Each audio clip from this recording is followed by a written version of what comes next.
Hello, everyone, and thank you for joining us for this second session of our Supervision for Success series. My name is Jim Hoko, and I am the Executive Director for the Behavior Analyst Leadership Council. We are a behavior analysis trade organization. We were founded in 2015. We have multiple conferences that we've held in the Northeast. We were supposed to be in Boston this past year. Of course, that didn't happen. But we are hoping, and it's very probable now, that we'll be doing a conference in Miami in 2022, which we're hoping that everybody will be joining. We are committed to supporting behavior analysis, serving as leaders, managers, and business owners. I'm happy to announce that Milestones Behavioral Services is the session sponsor for today's event.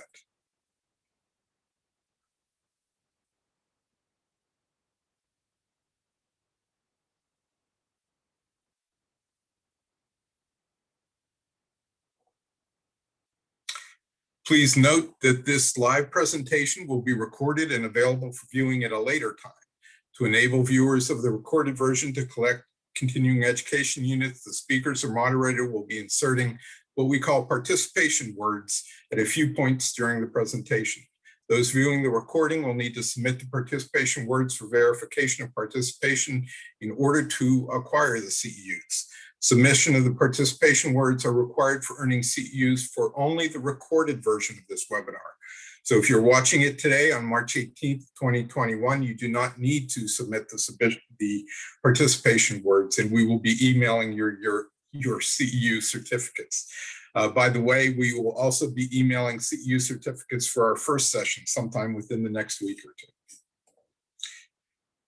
To earn CEUs for viewing the recorded version, watch the recorded version of the webinar. Note that the participation words during the webinar, email info@balcllc.org with the subject line CEU request and include the following in the body of the email: your name, your BACB number, the webinar title, the participation words.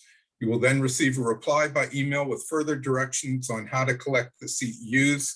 Of course, there could be a CEU processing fee only if you haven't already purchased the series.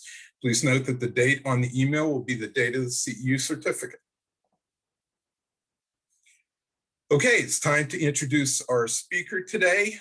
We are very happy to have Ellie Kazmi, who is the Chief Science Officer for the Behavioral Health Center of Excellence, or BHCOE. She's also a professor at California State University. She's gotten some cool mentorship awards. She was the Outstanding Faculty Member, Outstanding Teaching, and Outstanding Service are the awards that she's received. I'd like to hear more about those at some point. She's been involved in a lot of projects, research and interest, projects with FEMA and NASA. She's interested in effective training, supervision, and behavioral outcomes. So welcome, Ellie.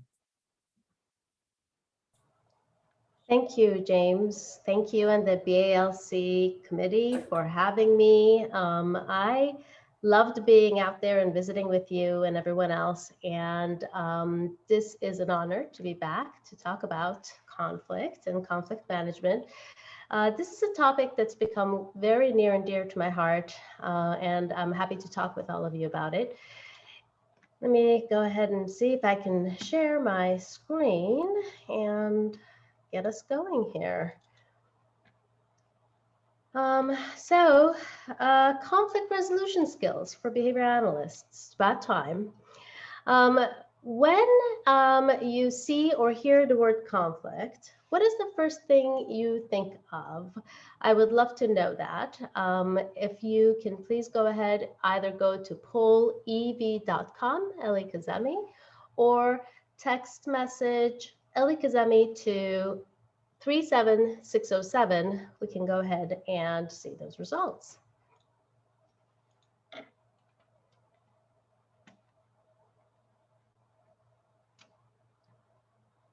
Now, let's see.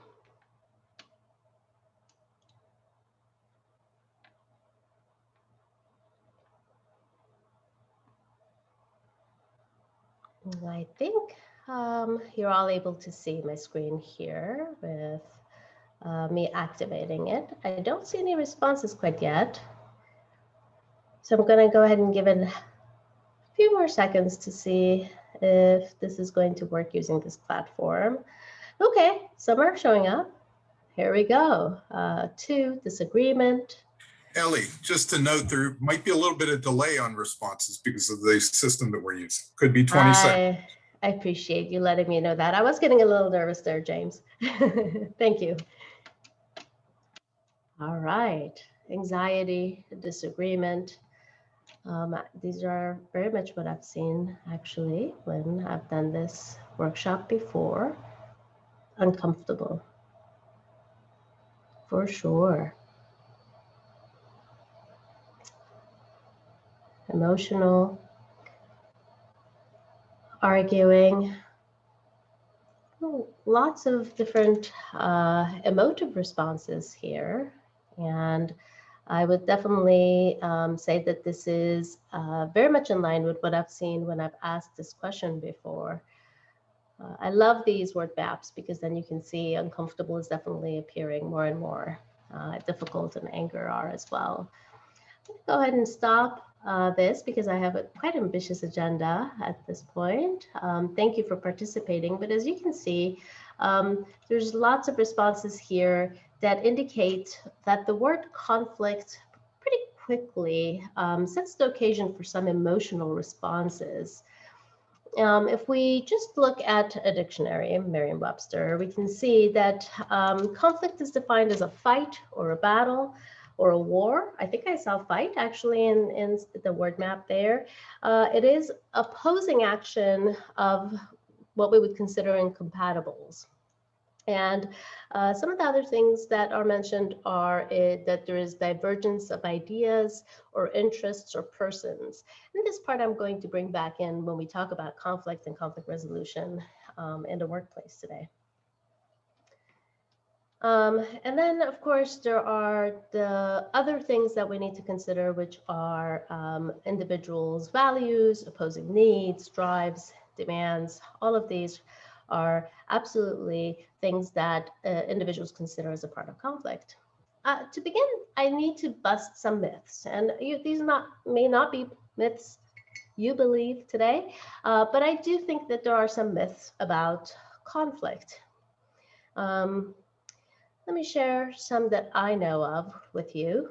These are what I would consider lies, lies, lies, lies. Conflict is avoidable or abnormal, unhealthy, dysfunctional, or that it is damaging in a relationship, any relationship.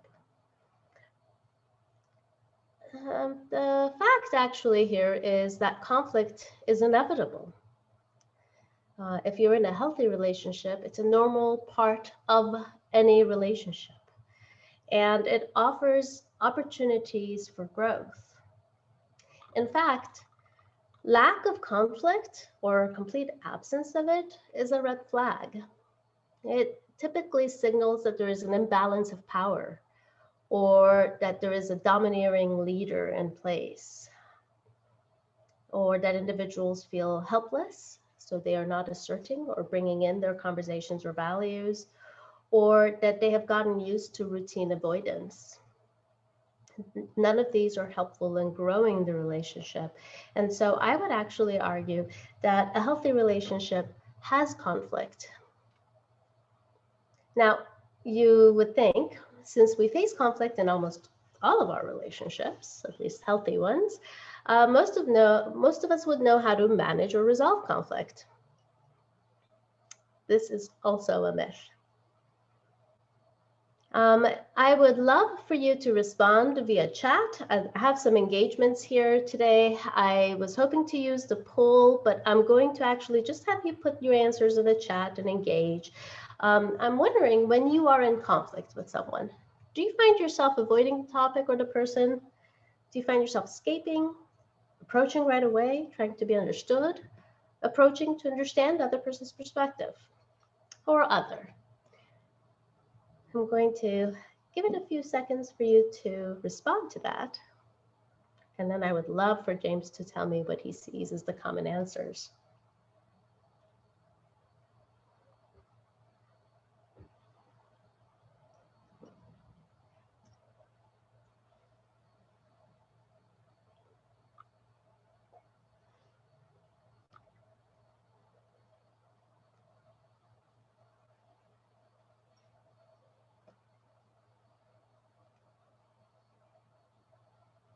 James, I'm putting you to work here.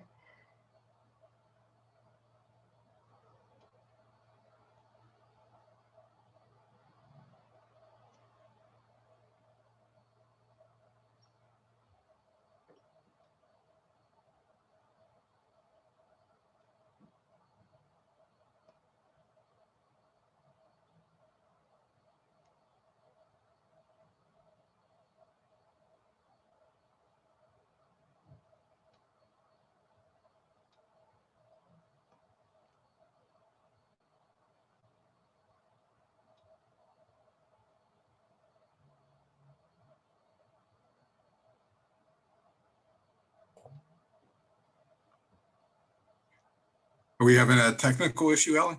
Oh, no, I was waiting on you. I was hoping that people were responding in the chat box. Oh, I'm and sorry. the I am still working on trying to access that. I'm sorry. That's okay. Did you want me to move forward? I was hoping to just kind of get a glance or hear from you what you see as the common answers. I am close. Hold on.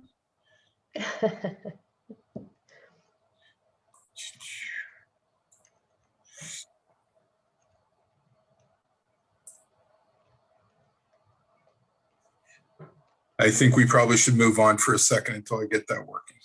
Okay, that's what we'll go ahead and do. Now, let me let you know that often when I do workshops on conflict and conflict management, most people say that they either escape or avoid the topic as a whole. Rarely do people approach conflict, and if they do, they approach it with the mindset to be understood rather than to understand. Here's another fact for you. We face conflict and we have conflict and deal with it from early childhood. It's apparent throughout our life as we get in and out of relationships. Some of us have lost friends or colleagues or partners because of conflict that could not be resolved. And even though we've dealt with conflict such that there have been potential mediators involved, the truth is that we don't quite learn how to manage conflict. Our methods of intervening with conflict do not help arrange future situations where we know how to manage conflict. Because it's evident that if you survey most adults, particularly in different work settings, or survey most adults in relationships with partners or spouses, they will admit that they avoid conflict. And the truth is that it's not conflict at all that actually destroys relationships. It is how we deal with it that can really be damaging. Now, many of us, that's supposed to be me, are involved in various relationships day in and day out. We may have a nuclear family we're involved with. We may have siblings, colleagues, friends, and others. And all of this means that when we think about conflict, we may think that we can approach them exactly the same way. And the literature on conflict is pretty clear about this. There are differences in how we would deal with conflict because power balances come in when we're dealing with conflict. So I just want to let you know here that I'm focusing today on a particular type of conflict. Now, there are common relationships. There are things that we can do across relationships that are going to be helpful in conflict management. But it is good for us to focus because of the fact that the power balance really does change the nature of conflict. Now, we're going to focus on workplace conflict today because that is one of the things that's most prevalent and directly related to supervision, the area that I'm most interested in. So here we are. We're going to go ahead and talk a little bit more about that. You know, workplace conflict is actually associated with lots of really negativity and things that we don't want to see in our workplace. It's associated with voluntary turnover, work-related increased stress, and since most of us are at work more often than we are anywhere else, you can imagine that that stress can build up It's associated with burnout and job dissatisfaction, as well as overall lower professional commitment of individuals, which probably is why we see the voluntary turnovers. And in healthcare professions, we see that individuals actually lose cases, or there's patient termination as a result of conflict that arises. So it's certainly impactful. And when it comes to the role and responsibility of a supervisor, there is so much that a supervisor does day in and day out, and so many different individuals that a supervisor is coming into interactions with. And I am very interested in figuring out all of the different types of roles and responsibilities that a competent supervisor engages in that sets them apart, that makes them that supervisor that truly provides effective care, nurtures their families, holds and grows their staff and individuals who are being monitored and supervised by them, as well as someone who is depended on by their boss. Those individuals have many different skills. It's a multifaceted skill, and we're just beginning to take that apart. For many years, we've really not paid enough attention to what it takes to be a competent supervisor. And because I've had to spend some time thinking about this, and it's a near and dear area to my heart, we ended up writing this book at Cal State Northridge. I just want you to know that the royalties fees for this are ridiculously cheap. That is not why I share it. I shared it because it was really the only book that was published on behavior analysis for some time. Now there are a few others that are coming out. So I wanted to make sure to share with you that this has a lot to do with why I thought about this role in the past.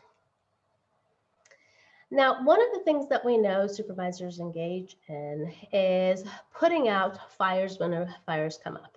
And what better fires to put out than when conflict arises and people are pretty angry with each other. So supervisors are likely to be called in for a lot of days. And they're also at the center of discussions and work with colleagues. They deal with supervisees who may be in one way or another in conflict with others, but also in conflict with the supervisor, particularly when it comes to taking feedback or implementing feedback. There's also a relationship with the employer or other supervisors, as well as the community. And let's not forget the parents and the caregivers and the legal guardians that are involved with our patient cases, as well as if you provide services in schools, you may be dealing with teachers and other school personnel. So this leaves lots of room and opportunity for a supervisor to come into possible conflict with different individuals. Defining workplace conflict a little bit more here, we searched back and found this definition that we thought was relevant for us here in behavior analysis, and that is that there's dispute or disagreement or a difference in opinion related to management of a patient, and it involves more than one individual, requiring that some decision is made. Now, note here, I apologize, I got clicker happy there. Note here that Studer actually is just referring to instances of conflict when individuals may be in conflict regarding patient care or what happens with regards to a patient. But we also include in workplace conflict collegiality in dealing with supervisors and dealing with teachers and all of those other individuals. There are two overarching routes to conflict.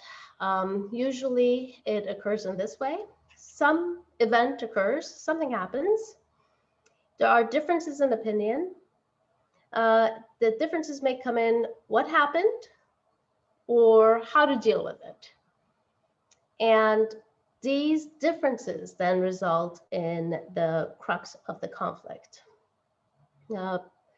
We looked across the literature and realized that workplace conflict is actually very prevalent in various work professions, but more so in healthcare professions because of that patient care aspect. We found that 78% of physicians and nurses actually report coming into conflict at least once a week. And lots of nurses particularly receive training on how to deal with conflict, because when families come in to visit with someone who may be sick, they are charged, and sometimes there's conflicts that arise that can really inhibit the nurse from being able to provide care. So we found that literature very interesting. Also, we find across hospital staff, there's a high prevalence of conflict. We also see conflict in other areas. For example, when faculty are asked, or when undergraduate students are asked about how often they come across conflict, they actually report high levels of conflict when it comes to dealing with peers and faculty. Now, right about here, I am speeding through and would like to share with you that this is the first participation word of the day. So please go ahead and record this. The first participation word I have is duck. That's D-U-C-K, duck. And then I would love for you to take a few minutes and engage and think about the following question. Do you think prevalence and impacts of workplace conflict among BCBAs is like other healthcare professionals? Higher than other healthcare professionals? Lower? Compared to nurses, physicians, social workers? Maybe you select D? No clue? Hopefully you don't select D. Don't care. And I'm going to give that a few minutes for you to go ahead and answer.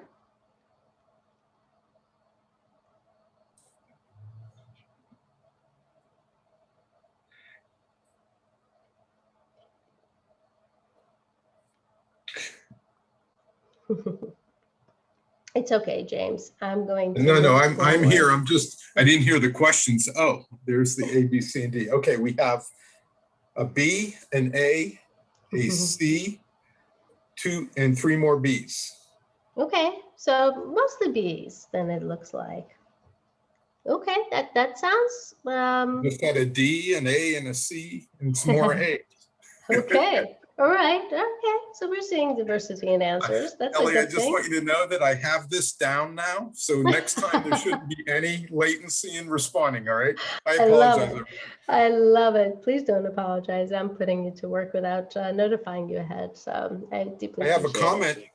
Would you like to see the comment? It says, it's like it's like others, but I think we avoid it more often, or try to avoid it more often, because we are not as skilled as getting feedback as we are at giving it. Wow, very well put. Interesting that the individual who responded and engaged is actually saying that we're more trained or better at giving it, dishing it out, than getting it. I think that there is some truth to that. I will share some data with you, actually, because Chelsea Carter, who was a graduate student of mine, who she now has her BCBA and is actually a working professional, but she and I conducted a large-scale survey, a national survey. We received the responses of somewhere close to 900 board-certified behavior analysts, but we kept about 600 of them because they were fully complete. And we found that they reported experiencing workplace conflict as prevalently, I would say, as other professionals. 30% said that they dealt with daily conflict. 40 said weekly. And if you recall some of the data I shared with you, this comes to about 70% being weekly or more. And then about 25% said that they deal with it monthly, and very few said that yearly or never. I'm quite interested in that never percentage right there, but when you put out surveys, you can never follow people and find out. They also reported that the highest rate of conflict that they dealt with was actually with teachers, caregivers, such as parents and legal guardians, their supervisees, and their colleagues. 41% of them said that it was always or often left unresolved. That's really high. And when we asked about which of these relationships led to more unresolved conflict, teachers, caregivers, and colleagues were the ones that some of this conflict was most unresolved with. We were also interested to find out if there are BCBAs that may be at greater risk for conflict, for workplace conflict in general. And we found that those who supervise clinical teams and have supervised for 3 years or more, and if they have larger caseloads, for example, at a minimum 6 or more clients, are much more likely to actually face, so they reported higher levels. They were at greater risk for higher prevalence of conflict. We found that 45% of BCBAs reported having lost a case. And that ranged anywhere between 1 to 20 cases that they had lost. And those who reported higher rates of conflict also were much more likely to report a likelihood of turning over if they reported it at their current workplace. Now, we found that when we asked questions about conflict resolution or conflict management training, that 47% of our respondents said that they had never received any. And 88% said that they would be interested in receiving conflict resolution training. Now, the participant earlier in the chat box mentioned this very much. This is an area that's gone untrained, and we have not recognized the need for it for our clinical supervisors, despite the fact they're obviously dealing with conflict quite often. I wanted to share some of the qualitative responses with you because even though the numbers are helpful, what's more helpful sometimes is to see people's responses with regards to the conflicts that they're dealing with. Someone noted that their cases typically end due to some kind of conflict. Someone else told us that they left working with schools after 5 years of daily conflict because the district simply refused to follow their IEPs and the individual was engaged in conflict, and that's what they wrote about. Someone else told us that they're leaving their university due to workplace conflict. Someone else left the job altogether. And we received lots of responses actually about turnover or leaving a job or ending cases. And we also had some individuals who really expressed emotional disturbance and stress, such as this one, workplace violence, threat to my personal safety and that of my family and employees from a parent. So we're talking about something that's quite serious, and it is certainly something that many of us have not been prepared for. So overall, what have we learned from conducting these surveys? We learned that you as a supervisor are the individual that your boss, your employers, your staff, your clients look to for resolving conflict. Ellie, I apologize, but we had a question come in. It Yes. said, can you provide the research article for this data? I guess it was just a minute ago, the data you were presenting. This is very helpful. Yes, of course. I'm happy to talk about that actually toward the very end. The paper for this is under review at this time. So thank you for that. I'm happy to also share these as notes with the committees to disseminate. But we also learned that most supervisors have never been trained, and you saw that data. So here I have another question for you, putting James to work again. Have you received formal training in conflict resolution? And here what I mean by formal training, you received some formal class in your graduate training or attended a workshop that focused on this topic. Or perhaps your employer noticed it as something important in your professional development and included it. I am on top of this right now, but we have a little delay, Ellie, so we're waiting a little bit for some responses. No problem at But I all. believe I have mastered the skill of transferring the chat information. Okay. Look at you go. We have two Ds, an A 2D, time doing yours, a D, a no, a D, a D, a no, D, and B.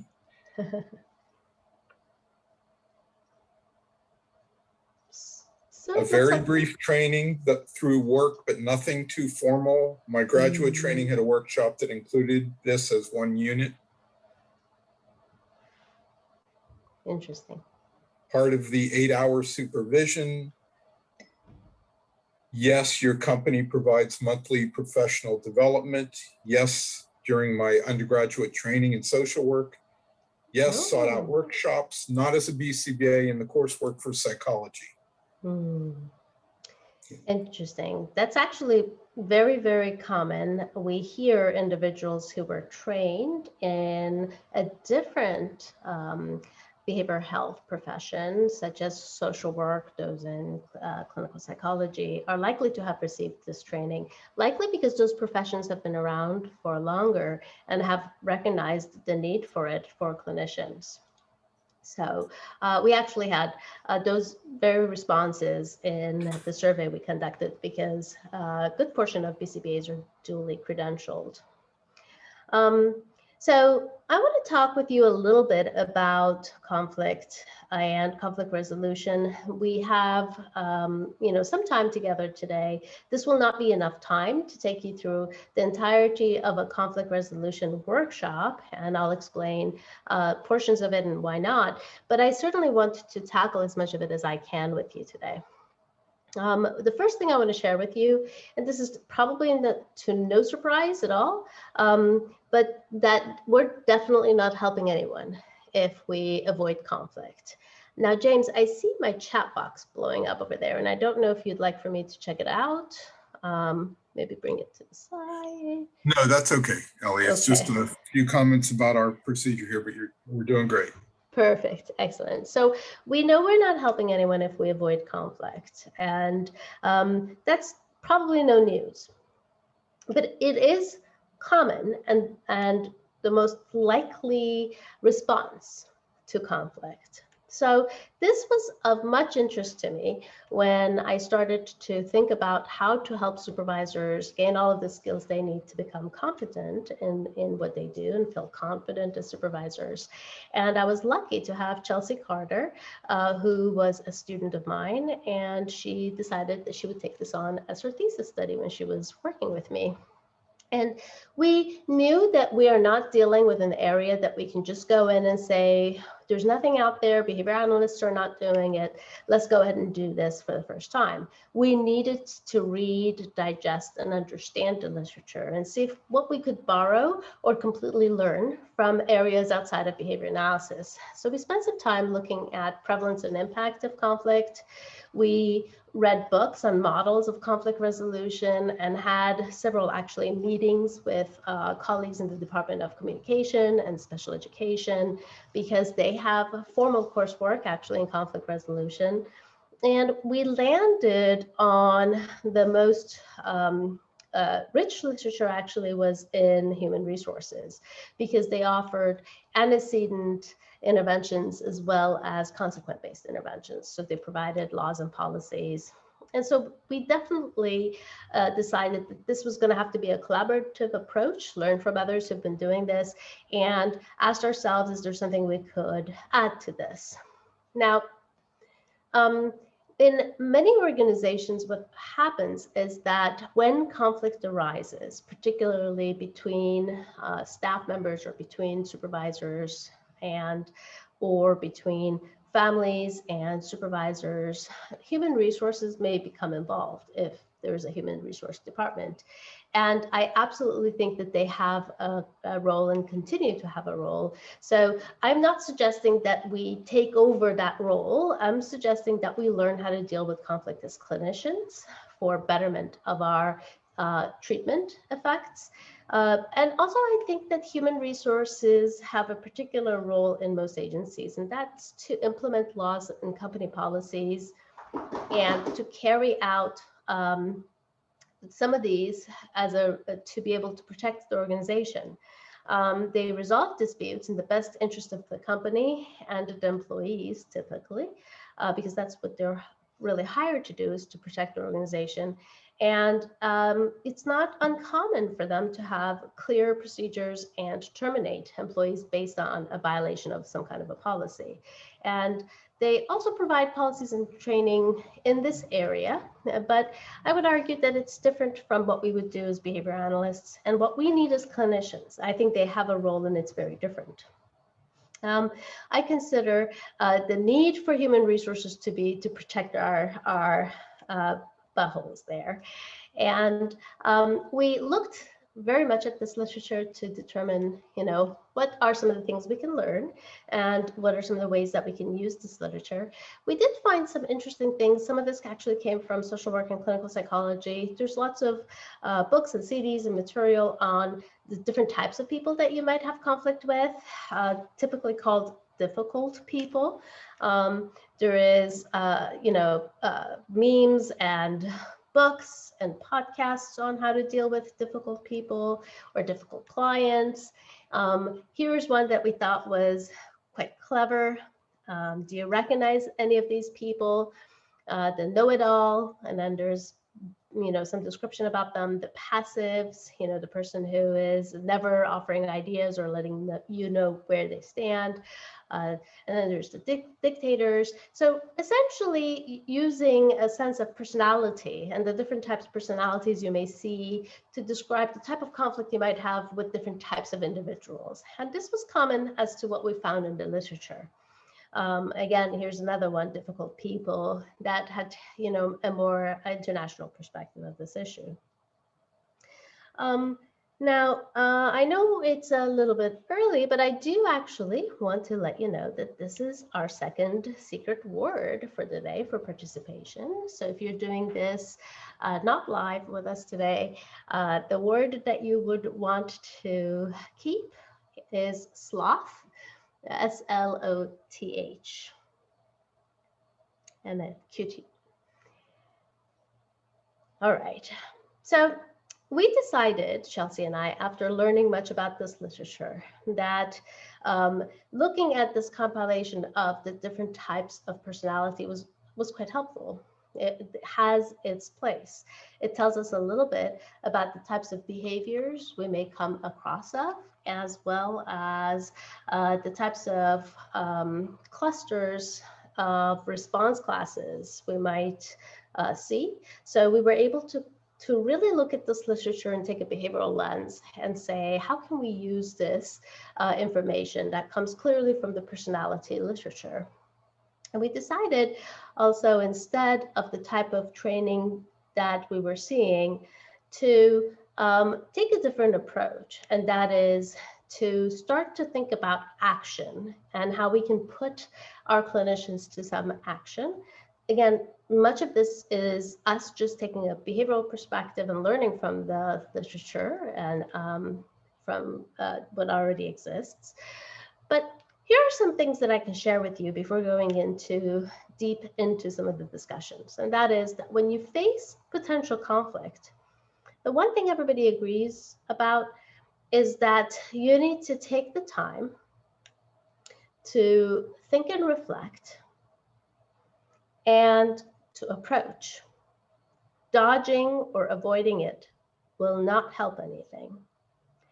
And you need to approach seeking resolution as your opportunity for understanding and growing and learning, sort of approaching it from the mindset of, I'm about to learn something about myself, about the situation, about the other individual's perspective that I probably would have no clue about.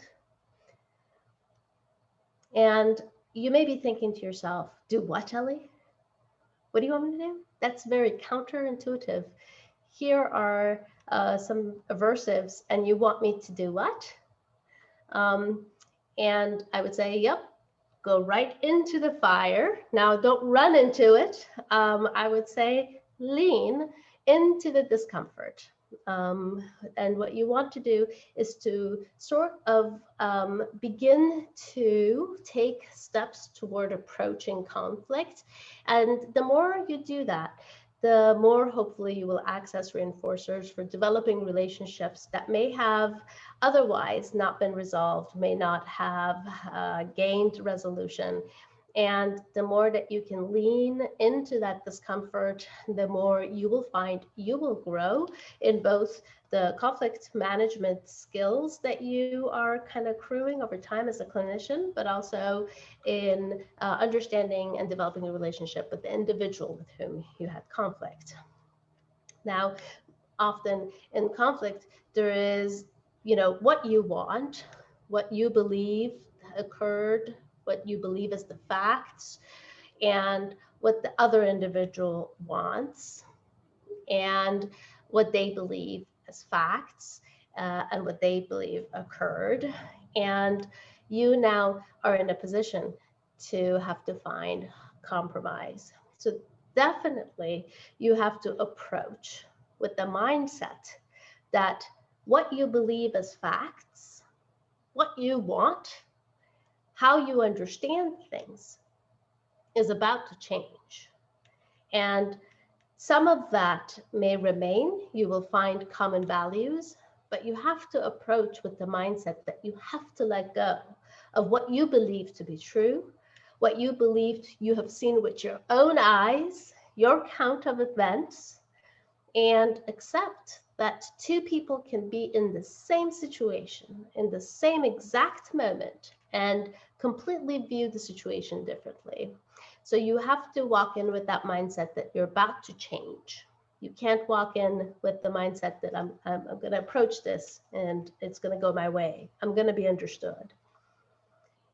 And the other thing that I think is difficult for many of us, this is certainly true for, I think for me as a woman, despite the fact that my father was really and continues to be my mentor, and he raised me much like a boy, acculturated me much like a boy, there's still some of that social acculturation that occurred for me as a woman to not be very direct about what I want. There is a level of passivity that I come in with.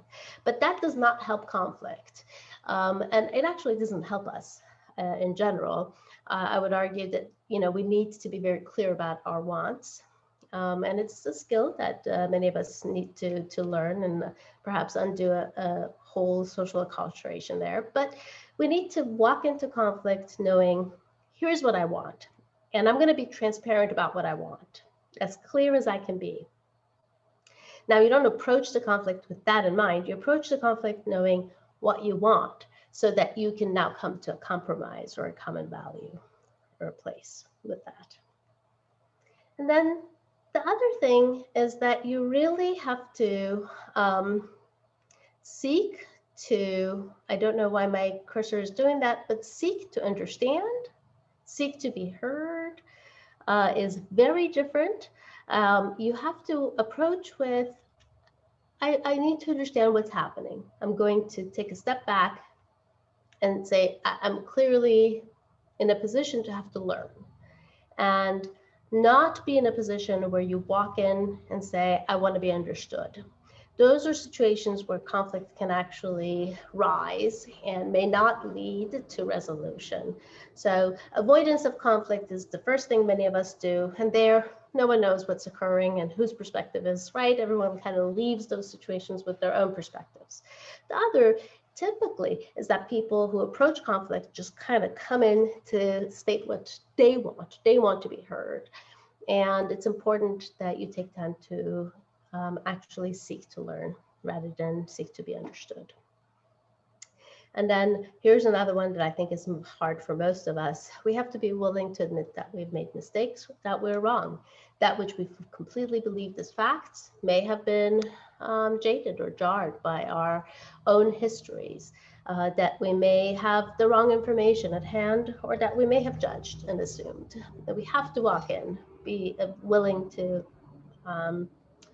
admit that we may have made some mistakes. And those, I think, are all these big constructs, right? Easy to say, very difficult to do.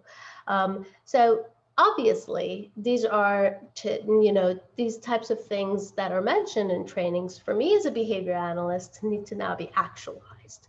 So Chelsea and I learned about this literature and learned that these are wonderful things to sort of put into action, rules for us to think about, but that we needed something that's the cornerstone of behavior analysis, and that is that we need to move toward behavior skills training. This is not in our repertoire.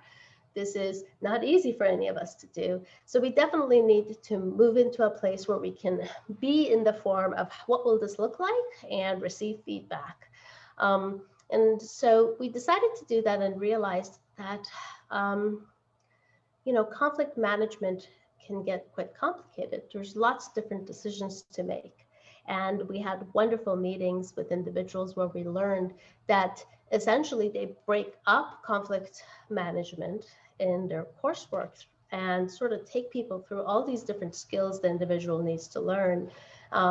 But they don't necessarily make it clear under which antecedent events each behavior is to occur. In other words, conflict management itself is problem solving, and that means that we need to make some decisions. So we realized we need to make a decision tree for this and help, for all of us to sort of go, what are we doing when we're resolving conflict? We learned a lot in this process. These are the steps that we learned everyone sort of brought up, either individuals in communication, business, social work, medical professions. This is shared. There is a component of detecting and confirming if there's conflict. Believe it or not, there are times when individuals don't even detect it. They don't quite recognize it's there. So what may look like avoidance may simply come from the fact that they don't even recognize it's there. So you have to teach detection and then confirmation. Is conflict occurring? Or something else occurring for the individual? Number two, we really need to take the time to determine an appropriate time and place for the discussion. Now, I also have read some literature about the fact that this step is what people tell themselves when they're avoiding conflict. I need to find the right time. So I want to make sure to make it pretty clear, this becomes an action item, actually, and the latency to doing this is pretty short, meaning you have to immediately call for a time to meet to be able to bring yourself to approach. And then step 3, you have to engage in active listening, which is how you find those common grounds, hearing the other individual. Active listening is actually entire workshops taught in some of our sister and brother health professions. And it is, we found, a huge part of what we need to take time to break down and teach.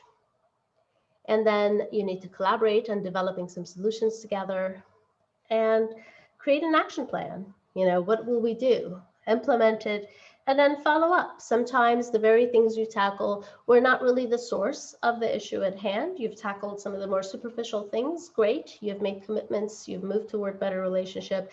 Now you need to actually tackle some of the tougher things together, and that happens in conflict, but it is a means to a stronger relationship over time. So these conversations Chelsea and I were learning with our collaborators and talking with the different individuals resulted in us creating a stepwise decision tree. As I mentioned earlier, we submitted this and it is under review. We're hoping that you'll have access to that pretty soon, and I'm happy to share these slides, like I mentioned earlier. But we decided to make this stepwise decision tree as a part of our workshop for conflict resolution. And we have 5 general steps. Each step has several decisions, several points to kind of move you toward one direction or another. And I'd like to take you through one. So I'm going to talk with you about that first one today, which is step 1, which is, are you potentially in conflict? But the other thing we realized outside of the decision tree is that we need to engage individuals in role play. And of course, we're behavior analysts. We looked to see, well, were the effects of conflict training or conflict management. Sometimes there are surveys about satisfaction with the training.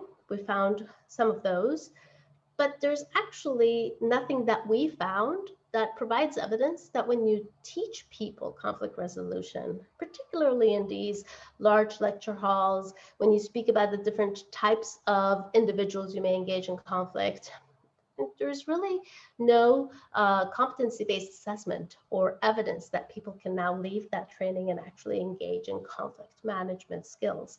And as behavior analysts, that's the first thing we look for is, is my intervention working? So we had to sit down and develop competency assessment tools to be able to measure how people interacted with each other in simulations and if they were beginning to utilize the tree as a part of their tools. Or if they were Ellie, making some of the error. Yes. I just wanted to break in and give you a nice reinforcer compliment. It says, I love this, Ellie. The field needs this, and I look forward to reading this once it's out of review. And there is a name attached, but I'm not sure I should reveal it, so I'll tell you later. Oh, very, very sweet. Thank you so much for sharing.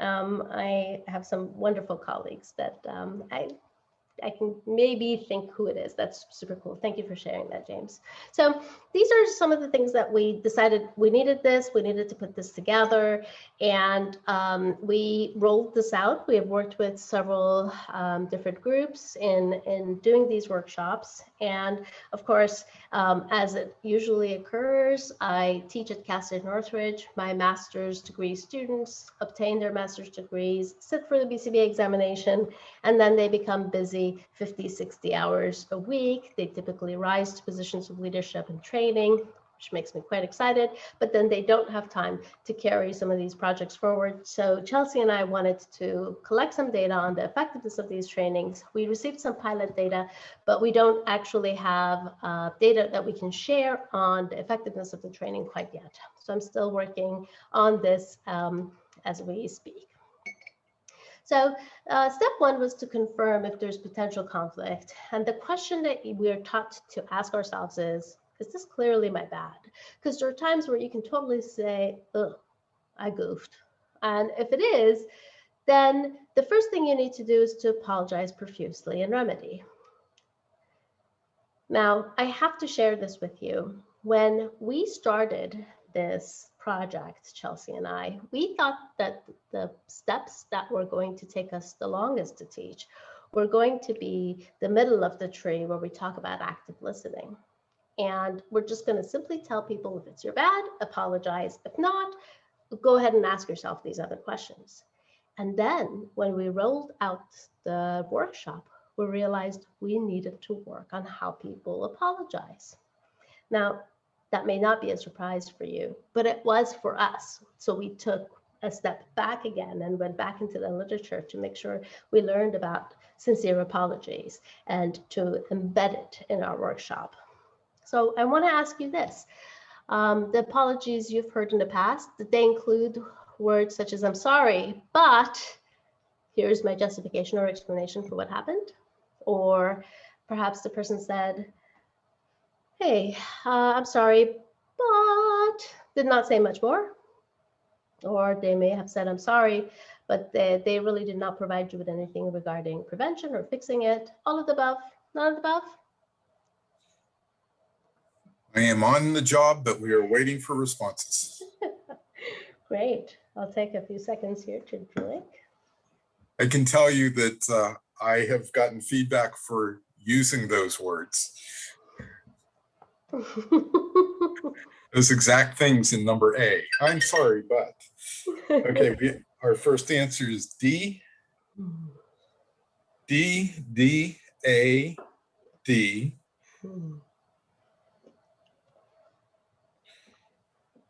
Some more D's, a couple A's.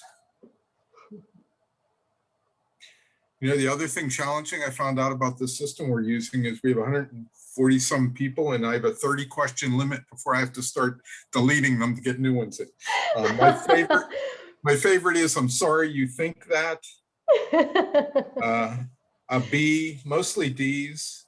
B, and I'm guilty for do that to others. I love All of the it. above. Ah, Who hasn't said them all? All of the above. right. I love that. I'm sorry that you think that. I'm sorry that that's how you understood it. Those are my favorite, actually, because they happen to be the errors we all make. So, I have to tell you that after beginning this workshop, I became keenly aware of how often we make errors in simply apologizing. And so this became a part of what I feel is necessary to teach, particularly clinicians who are building rapport with different individuals, need to nurture, hold them. And as competent behavior analysts, they need to make people feel safe, that they're in a safe environment. So an apology is, I think, a huge part of that. And, so we were surprised. And then we were less surprised when we started to think about our own behaviors. So we realized we need to talk about what is a sincere apology. And here are some tips we found. You need to pay very close attention to your body, because the person who is feeling wronged certainly is. They are absolutely paying attention to your eye gaze, to how you hold yourself, because those are all the cues that in the past have told them about the sincerity of your apology. Now, as a behavior analyst, I've had to ask myself, what is sincere apology? And I can only assume that it means this will not occur again, or I will mitigate the pain, or mitigate and make it less likely that you will have this sort of a hurt feeling in the future. So pay close attention to your body as you approach to apologize. And then state what went wrong, not your justification for it. And you need to also state what that may have made the party who was wronged think.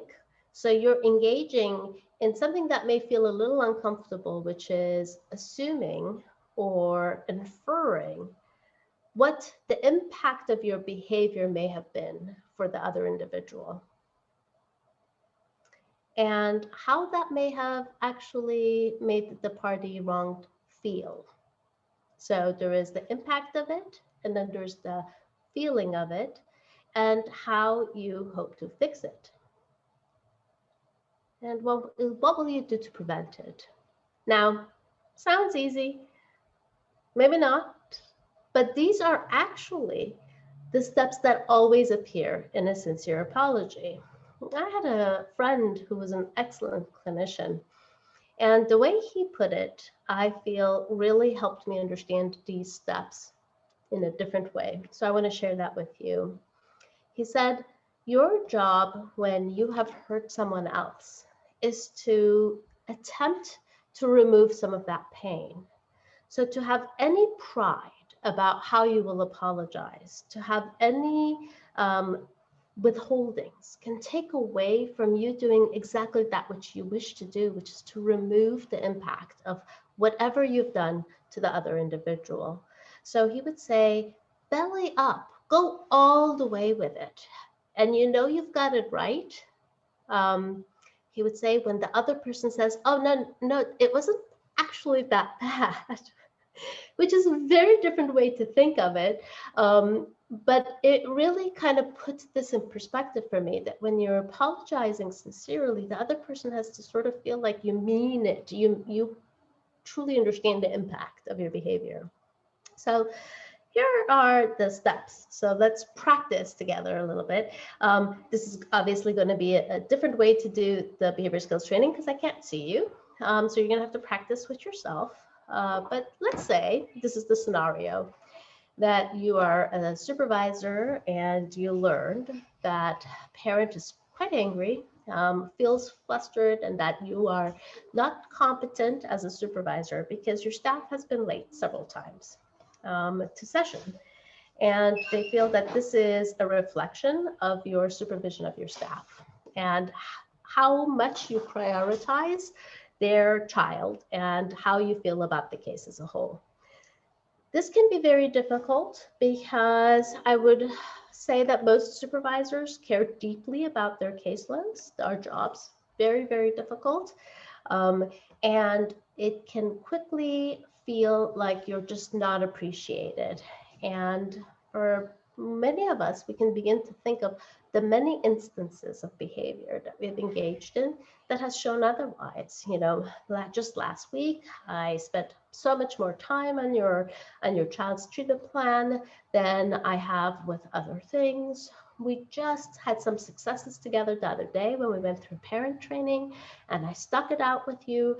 So it's easy to engage in all of those feelings of hurt back, like, oh, I can't believe that this issue, my staff being late, has made you feel this thing.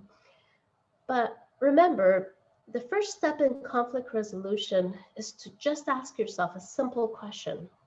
Is it my bad? And I'd hope you agree in this case, if your staff has been late, it's your bad. Now, how the parent feels about it is extremely important, but don't make it a reflection and synthesize and have pride around it. Instead, practice approaching and making the pain go away.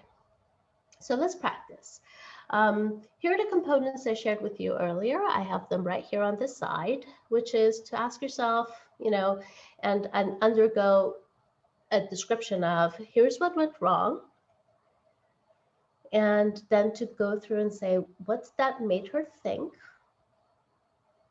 How that may have made her feel, that's what that should say, and how you hope to fix it. And to help these, we actually have created scripts for people to be able to script fade because we realized we lack the vernacular. So when we put people into role plays, we realized we needed to give them starting words. So if you are an organizational leader, or if you are a leading supervisor and you're likely to do this type of training, I just want you to know that you're going to find what we learn, which is people need some of these words as a part to start. So what went wrong? You could say things like, I've noticed that, or I learned that. And what that made her think, you could say something like, this may have made you think that, or I wonder if this made you think that, and then how that may have made her feel. This may have made you feel this way, and how you hope to fix it, which is, I've thought a lot about this, and one solution I've come up with is blah. So I'm going to model this for you in good old behavior skills training fashion. So I'm going to begin with, let's say this is Mrs. Jones. I'm going to say, Mrs. Jones, I've learned that my staff member, Brittany, was late to session several times in the last month. This may have made you think that I don't train my staff or have oversight over what time they show up and their professional conduct when I'm sending them into your home. And it may have made you feel that you are not a priority and that you are not dealing with professionals who care about your child as first. I've thought a lot about this, and one solution I've come up with is to have a check-in system with my staff when they arrive. We've begun to adopt some technologies, and I can use an application to make sure to receive those notifications so that I'm much more in tune, and you are not the one who has to report to me or let me know that my staff member is being late when I am not overlapping with her. What do you think about that?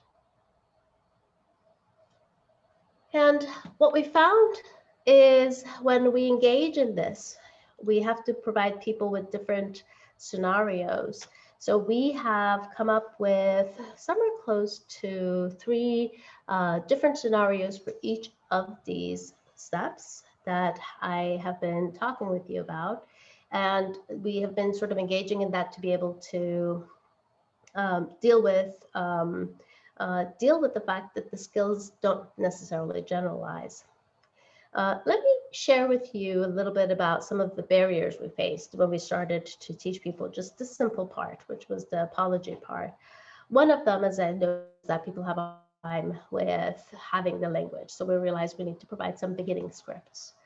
The other is that people are pretty quick in hearing what they think are the key phrases or the key things and then switching the order. So for example, they begin with something regarding what they think it made the person feel, or how it made them think, and or otherwise shifting it to first person language, such as, if it were me, here's how it would make me feel, or here's how I have felt in the past when this has happened to me. And the recommendation generally is actually to not do that. And what I mean by generally is that this is not empirical evidence. We don't have good empirical work to tell us if this works or not in this way. But I can share with you that this is the approach taught conceptually across many other professions that have been long-standing. So I think it's a good one for us to adopt and begin to test. And the sequence matters. To begin with what went wrong and to state a description and not your justification of it really provides opportunity for the individual to tell you, no, that's not it. So it's good for you to begin with that, because they might say that that's not it at all. You have a whole different issue at hand. I'm not angry that Brittany has been late. I'm angry because she is actually coming in on the phone and continues on the phone thereafter.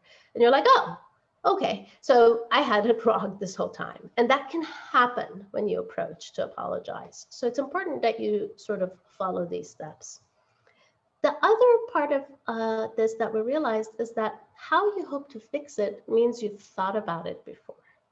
So an in vivo apology or impromptu apology may require that you respond with something like, I recognize that this may be very hurtful for you, or that this may have made you feel like I don't prioritize or care about this. And I want to come up with some good solutions. I'm happy to open that discussion with you, hear about some ideas you have, or take it back, digest it, think a little bit about it, and approach you with some solutions. It's okay to not have the answers. Many of us don't, and sometimes we don't have in that impromptu moment. But you want to approach it with this, I recognize it's a problem, and I will try to fix it in the future. And so those are the places that we typically see individuals struggle with some of these, so that you can kind of put this into action. Now, remember, all of this that I told you about was just one side step of that step one. Detect and confirm if there is actually potential conflict. And because I will not have time to go into every one of these in depth, the way I just did with the apology one, I want to share with you a little bit about what the function of each of these steps are, so that you're aware of them. But I highly encourage that you pursue conflict resolution or conflict management workshops that enable you to practice different scenarios. In that step of detecting and confirming if there's potential conflict, it is very helpful to walk up to the individual and say exactly what you're seeing occur, such as, I've noticed that when I come into a room, you used to approach me, you used to acknowledge or say hi, and that you're diverting your eyes or you tend to leave quickly. Am I mistaken, or is there something wrong between us? Or, hey, have I offended you in some way? I feel that your behavior is different, in that I've noticed that you're more brief with me, or you're not spending the same amount of time. Usually, if someone else is avoiding you, you want to address the difference in duration of time. And again, try as much as you can to stay away from your assumptions, descriptions that are much more fact-based or helpful here. So you want to think a little bit about this before approaching. But you want to state, is this happening? Now, in the case of the parent that I just told you about, that may have been a phone call to the organization or a phone message, on your voicemail about your staff member. So that may not have required that you detect that there is potential conflict. That may have very much been, I recognize that there is a problem here and let me approach and deal with it. But there are times where we're dealing particularly with our families and caregivers, or when we're dealing with collaborators or colleagues like teachers, that we notice the individual is beginning to withdraw, either not be present as often, not as engaged, or they are no longer soliciting information from us. And some of that could very well disagreement of values, or there is hurt feelings, or that the individual feels there is something that has not been heard by them, or that they're not going to be heard. So in those cases, you're in this awkward position of saying to yourself, well, then let me know if it's important. But the truth is, most people avoid conflict, so they will not approach, and now their avoidance will result in a continued gap or conflict that may only come up or brink at a really horrible situation. So it builds up, or it's possible that the individual really has a history of avoiding or being passive about it and would rather just not deal with it. So you're going to have to approach it from a perspective of, I'm open to hearing it. Have I done something that has hurt, or have I taken an action that I'm unaware of, but I'm happy to hear about, that may have insulted you or hurt you? It's very helpful to start with those, because then you have left room for the person to lean back into what's uncomfortable. It's not normal for us to approach an aversive. Step 2 that is taught in many of these conflict resolution trainings, and one we spend some time on, is a quicker one, and that is to identify the right place and time. You want to make sure that the individual is not in a hasty place. Nothing is worse than taking a person who's feeling a little hurt or offended and pressed against time and insisting that you deal with the issue at that time. That's the best way you can set up the worst equation for conflict to come up and for there to not be any resolution. Instead, you want to at that moment say, hey, I detect that there is something we need to talk about. I care about you. I want to have this conversation. It looks like you got to be somewhere. Can we do this? And then open your schedule, find an appropriate time and place.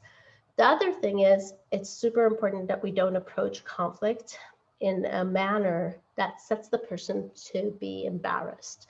This can happen if it's in a public place, or if someone is present in the presence of whom the person really would never want to have this conversation. So you have to really be mindful that there's time, because what's going to happen in conflict management is not that you approach and the other person says, oh, thank you for listening to me. All is good, hugs, and you hug each other and everything goes away. Most often it begins with tension, where you're approaching and the person's like, really, what is this about? And what you should see throughout conflict resolution is a rise in conflict and feelings, because you're bringing them to a place of having to face those emotions, and then a de-escalation of those. So you want to have time to do exactly that. Step 3 requires that you're actively listening and finding common grounds with the other individual. This step takes 30 minutes to teach, and it takes 1 hour of role play, literally, for individuals to engage in this. If we had time today, I would engage you in an exercise I love to do, but one you can do for yourself, and that is to ask a loved one, a partner, a friend, to tell you about the first time they kissed somebody, or the first time they were kissed. And note how you attend or listen to the story. Most of us undergo the visual imagery. We can put ourselves in the person's shoes. We're not engaging in thoughts of, well, here's what I'm going to say when you're done. We don't engage in those reactive emotions of, wait, I can't believe you just said that. We are completely in a place of hearing, but something that's quite interesting because we know we have no clue what that experience was like. We were not there. That provides you with an example of how you would want to actively listen when someone's about to tell you things that might hurt, when someone's about to maybe call you names, but you are there to hear those things and to help bypass those things and get to a place of resolution, stronger relationship. So actively listening really requires that we do away with those thoughts. We're not ready to jump in and answer, which becomes obvious on our face. People can tell we're already ready to have an answer. And to just listen, to just engage in this world of, I am not you. I'm going to take a moment to hear what your world looks like when you were in that moment, or how you feel about what I did. Step 4 is to collaborate together on developing solutions. This is the best case. Unlike the apology, you might come in with some examples of here's how I'm going to prevent this in the future. But certainly when you're dealing with conflict resolution, it's best to sort of say, what can we do about this? How can we resolve this? And there's a give and take to find that common place. And that requires some skills and problem solving skills to do that. And then the 5th step is to create an action plan and then implement it and then follow up. Is it working? And as I mentioned before, sometimes it takes 1 or 2 of those to create a behavioral momentum where the individual's like, you care. You want to address things with me, and they're like much more likely to bring it to your attention. And so you might have dealt with the more superficial stuff first, and that's okay. So here's the most awkward part of this training for me, and that is I have to apologize profusely. I want to teach conflict resolution and conflict management within an hour, within 90 minutes. I have yet to figure out how to do that. But I get to give you perspective, some ideas about the things we're learning in this area, and to also hopefully motivate you to seek it out and recognize that it's an absolute need for clinicians. But really, at this time, it takes us about 4 hours of behavior skills training to carry out the steps I just shared with you. And we have definitely identified that even after those 4 hours, we leave material behind for organizations to continue role play and practice. And they report they needed a few more of those, but that they actually begin to see these skills used. At the trainings, we are also seeing change, particularly in the utilization of, how to apologize, but also active listening. So we're seeing some good results in doing the workshop. But we realize that it's intensive to do. So I want to share with you that one of my passions is to always use technology to facilitate things. So this is something I'm definitely thinking we can do through a virtual reality training. It would be a dynamic relationship. And we've been trying different platforms for this. We're definitely nowhere near ready to share or put this out for research, but we're beginning to think of chat bots and how to provide the help we need, because doing that type of behavior skills training would mean we need to train trainers and then send out lots of trainers, which may be the first model we use as a Band-Aid. As I mentioned earlier, Chelsea Carter and I sat down and wrote the decision tree and the results of the surveys and some recommendations for what can be done in the future, and have submitted it. It is currently under review. We're eagerly awaiting reviewers' response to it. And we really would hope that what we have been able to share with you today, and I'm speaking on behalf of Chelsea Carter and myself here, is that effective conflict management is not about people hugging each other, but it certainly is about bringing things to a place of approach, addressing it, and building a longer lasting relationship. And what we should see is growth. That's how you know you've managed conflict well. But a good 5% of conflict is not manageable. because the individual's values will not align. That's right, only about 5%. But again, this is not rocket science, so I don't have hard data for some of this stuff. But that, don't assume all conflict is manageable, but that tells you a good 95% of it is. Ellie, we have a question. Yeah. The question is, can you do some video modeling to put on YouTube? That is a very good idea, especially because individuals of my lab would love things like that. I'd have to think about that. That's a fantastic idea. I know Chelsea Carter is way too busy to help at this point, but there's Chelsea, and she's doing a fantastic job out there. Also, we took on Matthew Davis as a co-author because he was very, very helpful in his review of material and his ideas. So this is how we grow the butterflies. 2 books I recommend if you're interested in conflict management at this time. These are 2 books we depended on, and I am happy to share others as resources. And I want to thank you very much for having me here today. And I'm open for anything else. Okay, Ellie, if you want to stop sharing, we can ask for questions, and I will try to relay them to you if they come in. We're remembering there's like a 20-second delay. Okay. So no problem. We can chat about something for 20 seconds if you would like. Okay. Oh, wait, no, we don't need to because questions are popping up. Our comments. Anyway, thank you so much for this very informational presentation. Understanding how to recognize and address conflict resolution is so critical to be effective practitioners and human beings, and paves the way to building healthy relationships and partnership. And I just want to say that personally, I know that there's probably a dozen or so people who are attending who wish I had this workshop a little while ago, maybe 20 years ago, but sorry about that. I didn't know Ellie until just a few years ago. All right, do you have any advice on dealing with workplace rumors? These are not about different opinions, but high school-like dynamics among young staff. That's an excellent question, and one you have to address.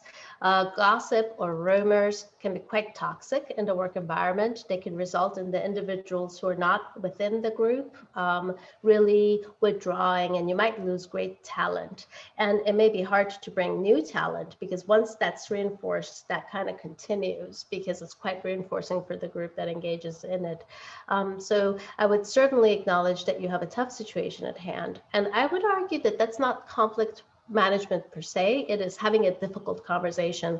There are talks I've given on giving difficult conversations, but there's a woman named Sheree, I forget her last name, I have to look it up, but she provides some fantastic tips.